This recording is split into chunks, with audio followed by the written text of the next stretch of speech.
मेरे और आपका ईमानी जज्बा है कि मेरी और आपकी वो आंख और वो रात इंतहाई मनहूस रात है जो सुबह के लिए आंख ना खुली। मेरा और आपकी रात का हिस्सा वो बर्बाद हो गया जिस रात के हिस्से ने मेरे और आपकी फजर की नमाज कज़ा कर दी। ना ये मौलाना साहब का वाज काम आएगा, ना नात खानों की नात काम आएगी, ना आपके मेहमानों का मेजबानों का खाना काम आएगा। खाया, नातें सुनी, बयान सुना, मगर अपने साथ सूरज तलू हो रहा था, आंख लगी हुई थी, अर्श वाला कह रहा था तेरी रोजी आदि खत्म कर दी। इससे बड़ी बदनसीबी क्या होगी। मेरे और आपके बुजुर्ग उलमा शदीद मुखालफत करते हैं रात के जलसों की, उस शर्त पर कि जिसमें रात की जागने की वजह से सुबह की नमाज अगर कज़ा हो जाए तो ऐसे जलसों को कहा जाता है ये जलसा खैर का नहीं था, ये जलसा तेरे ईमान को खैर पहुंचाने वाला नहीं था, तेरे ईमान को लूटने वाला था। मेरा और आप जैसा बदनसीब कौन होगा। हजरत उमर तलवार लेके बाहर गलियों में निकल रहे हैं, लोग इशा के बाद जो जागते हुए गप्पे लगाते हुए बैठे हैं उनको कहते हैं कि जाओ सो जाओ, तुम्हारे जैसा कोई बुरा आदमी नहीं होगा। अगर तुम रात को जागे और सुबह ना उठ सके तुम्हारे जैसा बदनसीब कोई नहीं। फरमाया मेरे नबी ने मुझे हुक्म दिया है कि जाओ ऐसे लोगों के हाथ तोड़ दो जो रात को गप्पे लगाते हुए बैठे हूं, अगर रात का हिस्सा उनको सुबह के लिए सुला दे। सारी दुनिया के पीर मेरे प्यारे इकट्ठे हो जाएं, तावीज दे लें, वजीफे पढ़ लो, मेरे और आपकी रोजी में इजाफा नहीं हो सकता अगर सुबह की नमाज कज़ा हो गई तो। वजह यह है कि अल्लाह के नबी का फरमान सच्चा है कि अगर सुबह की नमाज कज़ा हो जाए, जानबूझकर जिस आदमी ने कज़ा कर दी, आदतन कज़ा कर दी, इंतजाम नहीं किया, उठने का इंतजाम नहीं किया, मैं और आपको अगर अभी ये इत्तला मिल जाए कि हमने जनाब रात को सफर करना है, एयरपोर्ट पे पहुंचना है, मुल्तान जाना है, भावलपुर जाना है, या ट्रेन पे सवार होना है, गाड़ी निकल जाएगी, मुझे फलां के जनाजे में जाना है, या फलां खुशी में जाना है, या उम्रे पे जाना है, मेरा जहाज निकल जाएगा, मेरी ट्रेन निकल जाएगी। लोग तुम्हें सुलाएं, तुम्हें नींद नहीं आएगी, तुम्हें उठना नसीब हो जाएगा, तुम्हें पता है कि जनाब मुझे उठना है, जाना है, वरना मेरे पैसे जाया हो जाएंगे, मेरे टिकट जाया हो जाएगा, या मैं उस जगह पे नहीं पहुंच सकूंगा।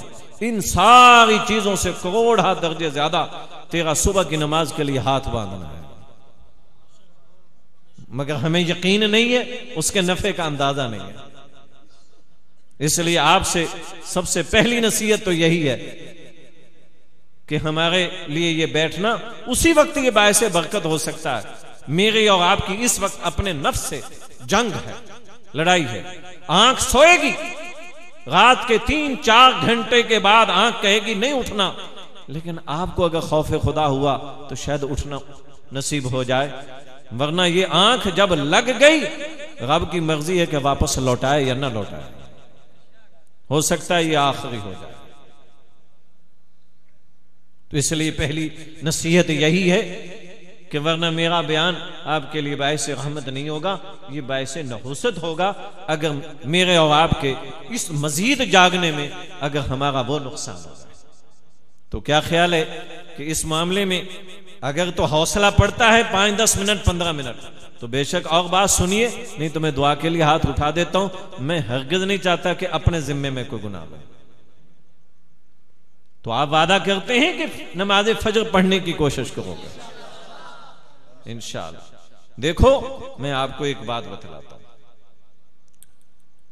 अगर तुम्हें याद रह जाए, आप में से जिन लोगों ने इशा की नमाज जमात के साथ पढ़ी है, आप में से जिन साथियों ने इशा की नमाज जमात से पढ़ी है, मुझे यकीन है आप में से कुछ साथी ऐसे बैठे हैं जिन्होंने अभी तक इशा की नमाज नहीं पढ़ी।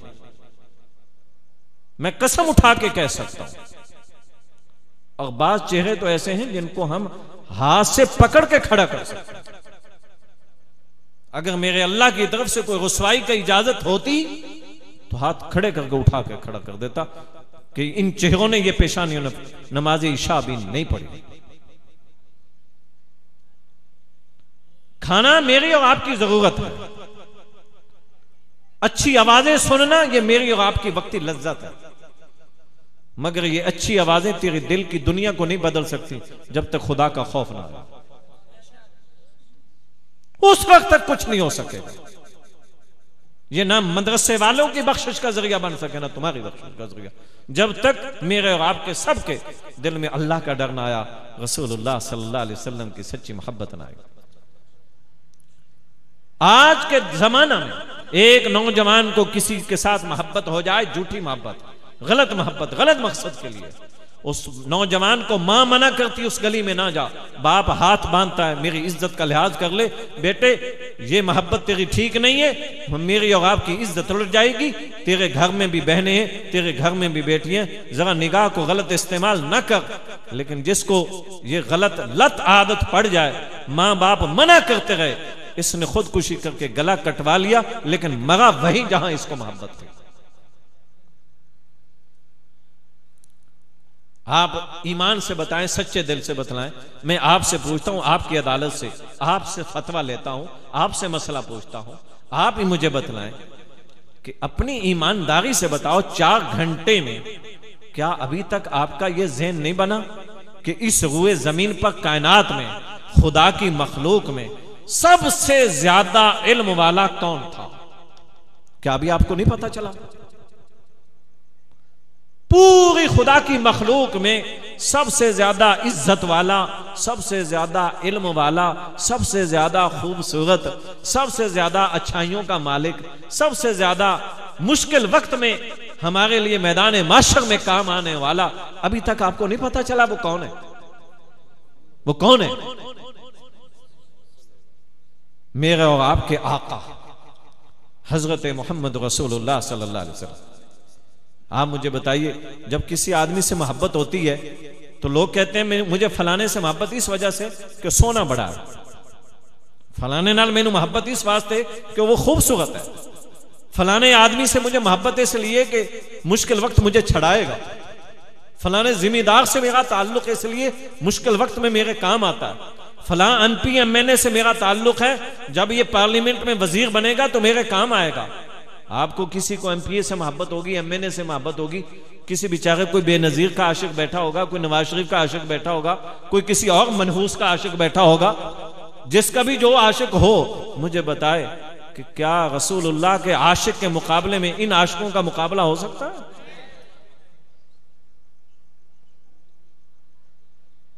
अफीफा कायनात सैयदा आयशा सिद्दीका रज़ी अल्लाह तआला अन्हा हुजूर सल्लल्लाहु अलैहि वसल्लम की ज़ौजा मुताहरा है।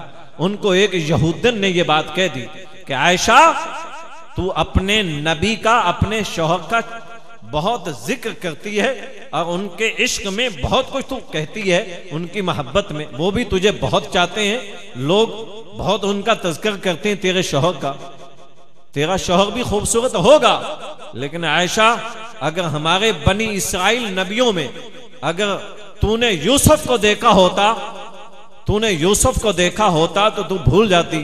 तो यूसुफ वो थे जिनको औरतों ने देखकर अपनी उंगलियां काट डाली थी और उन्हें नहीं मालूम था कि ये हाथ की छुरी ये फलों को काट रही है या उंगलियों को काट रही है। उनको पता ना चला क्योंकि यूसुफ का खूबसूरती, यूसुफ का हुस्न देखकर वो फैसला ना कर सकी।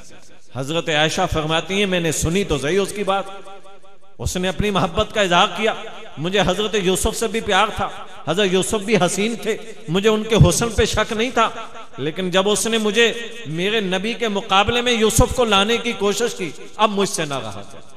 मैंने अपनी जुबान को जिंदगी भर, मैंने अपने वक्त में बड़ी हिफाजत की थी, कभी मैं अपने नबी को दूसरों के मुकाबले में बयान ना करूं, किसी नबी की बेअदबी ना हो जाए। लेकिन जब यहूदन ने मेरे नबी की इज्जत और अजमत और हुस्न के मुकाबला करना चाहा तो फिर मुझे एक जुमला कहना पड़ा। हजरत सैयदा आयशा फरमाती, ठीक है, औरतों ने देखा और उन्होंने उंगलियां काट डाली यूसुफ को देखकर।